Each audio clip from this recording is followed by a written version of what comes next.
yang untuk menunda begitu. Ini Pak Kepala.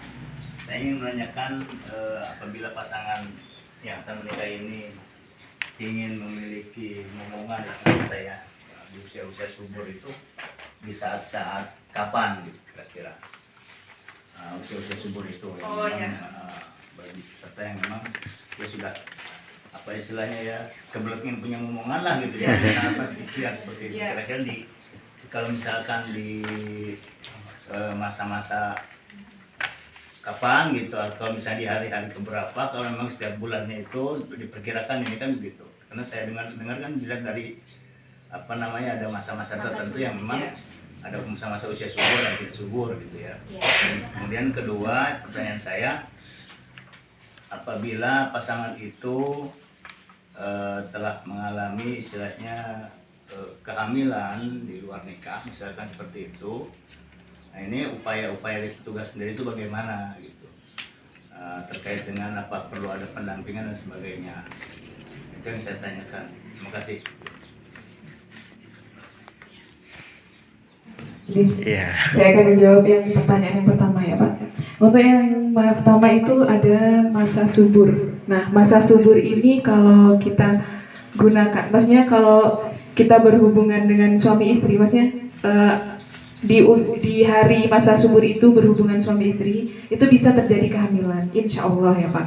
Nah kalau untuk yang menunda kehamilan itu bisa kita jangan melakukan hubungan seksual itu di hari itu. Nah cara menghitung usia masa subur kita harus melihat dulu jarak antara kalau kami ngomongnya siklus menstruasinya perempuan ini teratur atau tidak. Nah, secara melihat siklus menstruasi perempuan ini, kita harus melihat dulu jarak hari pertama menstruasi si perempuan ini ke menstruasi berikutnya itu berapa hari.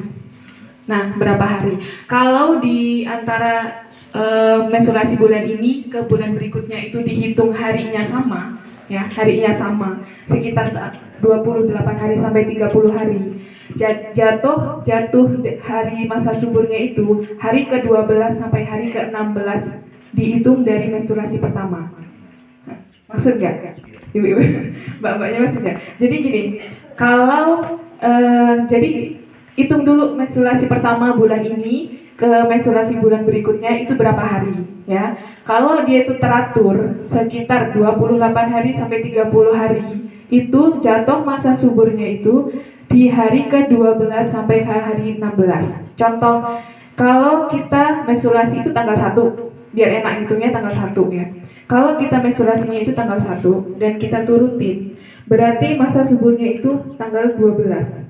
Ya, tanggal 12 sampai tanggal 16 ini usia masa subur. Nah, di hari inilah kesempatan untuk bapak dan ibu ini berhubungan suami istri agar siapa tahu kita bisa langsung mendapat momongan. Itulah di hari masa suburnya. Jadi sel telur itu dia memproduksi di hari itu, gitu ya. Nah kemudian kalau kita mau menunda, pakainya yang alami. Nah kita harus menghindari antara 12 sampai 16 ini. 12 sampai 16 ini harus kita hindari. Jangan sampai berhubungan suami istri dulu di hari ini, gitu. Kalau seandainya mau menunda pakai yang alami, gitu ya. Nah kemudian kalau seandainya nih menstruasinya mbak ini nggak teratur dari bulan bulan ini ke bulan berikutnya itu kok beda ya. Seandainya dari bulan Januari ke bulan Februari itu cuma 30 hari, bulan Februari ke bulan Maret itu tadi 30 berarti 35, terus kemudian dari Maret ke April 28. Kan itu jaraknya agak jauh ya, maksudnya nggak sama. Ada yang dari 36 hari ke 40 hari. Dari 40 hari dia maju lagi nggak teratur jadinya 30 hari. Itu kan nggak teratur namanya.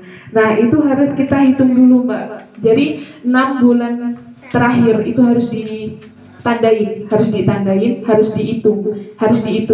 Dari Januari ke Februari berapa, Februari ke Maret berapa, Maret ke April berapa, April ke Mei berapa, Mei ke Juni itu berapa, dihitung. Nah, dihitung. Kalau memang pusing nanti bisa konsultasi ke bidannya ya. Nah, itu nanti ada siklus terpanjang dan siklus terpendeknya.